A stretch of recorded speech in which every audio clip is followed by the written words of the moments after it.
नमस्कार दोस्तों। आज बात करने वाला हूँ इस शो कोज नोटिस के बारे में जो कि कैंसिलेशन ऑफ रजिस्ट्रेशन का है। और ये जो जीएसटी रजिस्ट्रेशन कैंसिलेशन कर रहे हैं, यानी जीएसटी रजिस्ट्रेशन को कैंसिल कर रहे हैं on the basis of welcome letter. हो क्या रहा है, आजकल जीएसटी डिपार्टमेंट एक वेलकम लेटर भेज रही है और वो वेलकम लेटर आपके एड्रेस पे रजिस्टर्ड पोस्ट के द्वारा, जो पोस्टल अथॉरिटी है मतलब इंडियन पोस्ट के द्वारा आपके एड्रेस पे भेजा जाता है। और वो लेटर अगर आपके एड्रेस पे नहीं पहुंच रहा है तो नॉन एग्जिस्टेंस या फिर फ्रॉड के केस में बोलते हैं कि आपने फ्रॉड तरीके से रजिस्ट्रेशन लिया है और उसकी वजह से आपका रजिस्ट्रेशन कैंसिल कर रहे हैं। सेक्शन 29 सबसेक्शन 2 क्लोज ई लगा के ये रजिस्ट्रेशन कैंसिल करने का नोटिस भेज रहे हैं। तो इस तरह के नोटिस में क्या करें कि आपका रजिस्ट्रेशन कैंसिल ना हो, क्या सॉल्यूशन होगा, आज मैं आपको डिटेल में बताने वाला हूँ। उससे पहले बताना चाहूँगा, जो भी भाई बंधु मेरे चैनल पे पहली बार है, इस वीडियो को पहली बार देख रहे हैं, जिन्होंने अभी तक सब्सक्राइब नहीं किया सब्सक्राइब कर लीजिए दोस्तों। साथ ही साथ बेल आइकन पे भी क्लिक कर लीजिए ताकि इस तरह का कंटेंट आपको मिलता रहे। तो दोस्तों, इस तरीके से एक GST notice, show cause notice for cancellation of registration का भेज रहे हैं। और इसका भेजने का कारण यह है कि एक वेलकम लेटर भेजा गया था, ठीक है, जीएसटी डिपार्टमेंट के द्वारा। डेट भी मेंशन होती है कि कौन सी डेट है और लेटर का नंबर, रेफरेंस नंबर ये मेंशन होता है। टैक्स पेयर का जो रजिस्टर्ड एड्रेस है उस एड्रेस पे पोस्टल अथॉरिटी ने बोला कि भाई ये एड्रेस नहीं मिला, अनडिलीवर हो गया। और आपको ईमेल भी भेजा गया था वेलकम का। टैक्स पेयर के द्वारा वो ईमेल का रिस्पांस नहीं आया, प्लस जो लेटर भेजा था उनके एड्रेस पे वो लेटर रिटर्न हो गई, वापसी हो गई, क्योंकि एड्रेस नहीं मिला पोस्टल अथॉरिटी को। तो यहाँ पे ऑफिसर ने ये एक्शन लिया है कि सेक्शन 29 सबसेक्शन 2 क्लोज ई के अंदर रजिस्ट्रेशन बता दिया कि फ्रॉड तरीके से लिया गया है, नॉन एग्जिस्टेंस है उस एड्रेस पे बिजनेस का। नॉन एग्जिस्टेंस का मतलब होता है कि रजिस्ट्रेशन जिस एड्रेस पे लिया उस एड्रेस पे बिजनेस है ही नहीं, ठीक है। तो बोल रहे फ्रॉड तरीके से आपने रजिस्ट्रेशन लिया, अवेलेबल मिस स्टेटमेंट है या सुपरसेशन है फैक्ट्स का, इसके वजह से आपका यहाँ पे रजिस्ट्रेशन कैंसिल किया जा रहा है। इसलिए शो कोज नोटिस भेजा है कि आपका रजिस्ट्रेशन क्यों कैंसिल ना किया जाए, उसका आप रिप्लाई दो। एक रिप्लाई की डेट भी आपको मिलती है जैसे कि इसके अंदर दे रखी है, ठीक है। अब आपको एक प्रॉपर रिप्लाई देना है। बोल रहे हैं कि सभी डॉक्यूमेंट के साथ टैक्स पेयर को हेयरिंग की भी डेट दी है कि सभी all KYC plus address proof के साथ आप वो डॉक्यूमेंट लेके हेयरिंग वाली डेट पे आओ, ठीक है।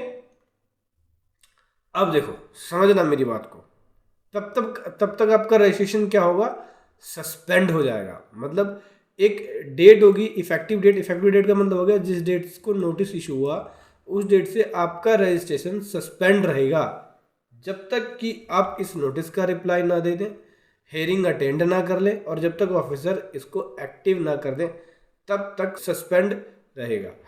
देखो अब समझो, ये तो थी प्रॉब्लम, ये थी जो ऑफिसर का पार्ट था। अब हम अपने हमारे पार्ट से क्या करना है, इसका सॉल्यूशन क्या है, ये मैं आपको बताऊंगा। देखो, जो न्यू रजिस्ट्रेशन है उनको वेलकम लेटर भेजा जा रहा है, पुराने वाले को नहीं भेजा जाएगा, न्यू वाले को भेजा जाएगा। जिसने 2 महीना 3 महीना 6 महीना पहले नया रजिस्ट्रेशन लिया है उनको एक वेलकम लेटर भेजा जाएगा और वो लेटर उनको रिसीव करना है। अगर वो लेटर रिसीव नहीं करते हैं, वापसी भेज देते हैं, तो वो अनडिलीवर माना जाएगा और दोबारा से जीएसटी डिपार्टमेंट में वो लेटर पहुंच जाएगा। ऐसे में अगर लेटर उनके पास पहुंच गया तो आपका रजिस्ट्रेशन वो कैंसिल कर देंगे, कैंसिलेशन का नोटिस भेजेंगे और बता देंगे कि फ्रॉड तरीके से आपने रजिस्ट्रेशन लिया है। नॉन एग्जिस्टेंस का केस लगा के सेक्शन 129 सबसेक्शन 2 क्लोज ई लगा के आपका रजिस्ट्रेशन कैंसिल कर देंगे। तो अब ये नोटिस आ गया, एक तो इसका प्रॉपर रिप्लाई बनेगा, आप पॉइंट वाइज रिप्लाई बनाओ कि मेरा एड्रेस रजिस्टर्ड है, मेरे इस एड्रेस पे पहले भी लेटर आए हैं, अगर कोई लेटर आया तो उसकी कॉपी लगा सकते हो, लेटेस्ट बिजली बिल की कॉपी। दूसरा क्या है जो सबसे इंपॉर्टेंट इसके अंदर मेन ग्राउंड है, जियो टैगिंग। क्या करना है, जहाँ पे आपका रजिस्टर्ड एड्रेस है उस एड्रेस पे उसकी फ़ोटोज़ लेनी है, वहाँ पे आपका स्टॉक होना चाहिए, सिस्टम होना चाहिए, फाइलें होनी चाहिए, ठीक है। फ्रंट गेट पे बोर्ड लगा होना चाहिए रजिस्टर्ड एड्रेस का, फॉर्म का नाम, GST number, address, email ID, phone number, वो सब लिखा होना चाहिए। फ्रंट गेट पे बोर्ड हो, प्रोप्राइटर की फ़ोटो चाहिए होगी फ्रंट गेट पे जहाँ बोर्ड लगा है, वो भी जियो मैपिंग फ़ोटो होनी चाहिए। जियो मैपिंग का मतलब हो जाता है कि एक फ़ोटो जिस पे एक मैप बन के आएगा, उस पर लॉन्गिट्यूड और लैटिट्यूड लिखा होगा, ठीक है। उसका प्रॉपर एक एड्रेस मैप पे दिखा रहा होगा। आजकल ऐप आते हैं, जियो कैमरा ऐप होता है, जियो मैप कैमरा होता है, उसको ऐप को डाउनलोड करो, उस कैमरे को ओपन कर लो, उसमें जहाँ की फ़ोटो लोगी वहाँ की प्रॉपर लोकेशन, लैंगिट्यूड, लॉटिट्यूड करके पूरा आ जाएगा। तो वो वाली फ़ोटो आपको लेनी है फ्रंट गेट वाली। और एक अंदर इनसाइड प्रेमिसेस की जहाँ पे स्टोक सिस्टम ये सब लगा हो, उनकी फ़ोटो ले लो 2-4। एक फ़ोटो प्रोप्राइटर के साथ लेना अंदर की, एक आउटसाइड की जहाँ बोर्ड लगा है वहाँ की। ये 4-5 फ़ोटो लगा देना है आपको। लेटेस्ट बिजली बिल की कॉपी, कोई लेटर पहले आया है वो भी आप प्रूफ में लगा सकते हो। प्रॉपर रिप्लाई बना के आपको सबमिट करना है। देन उसके बाद जो हेयरिंग की डेट होगी, उस हेयरिंग की डेट पे जाओ, डॉक्यूमेंट सारे सबमिट कराओ, आपका रजिस्ट्रेशन जो सस्पेंड हुआ है वो एक्टिव हो जाएगा। इसमें ज़्यादा टाइम नहीं होता, विद इन 7 डेज़ का ये आपके अंदर टाइम देते हैं। और इसका एक प्रॉपर रिप्लाई बन के, वो फोटोज़ वगैरह लग के इसका रिप्लाई करना है, डिपार्टमेंट जाना है, देन उसके बाद आपका रजिस्ट्रेशन एक्टिव हो जाएगा। तो समझ गए, घबराने वाली बात नहीं है। प्रॉपर अगर इसका आप रिस्पॉन्स दोगे, एक्टिवली इस पर वर्किंग करोगे, तो आपका रजिस्ट्रेशन एक्टिव हो जाएगा। अगर आपने रिस्पॉन्स नहीं दिया, एक्टिवली वर्किंग नहीं करी, तो सस्पेंड होगा, फिर बाद में कैंसिल हो जाएगा। इसलिए आपको ये स्टेप्स लेने हैं। वीडियो कैसी लगी ज़रूर बताएं। Thank you so much. जय हिंद, वंदे मातरम।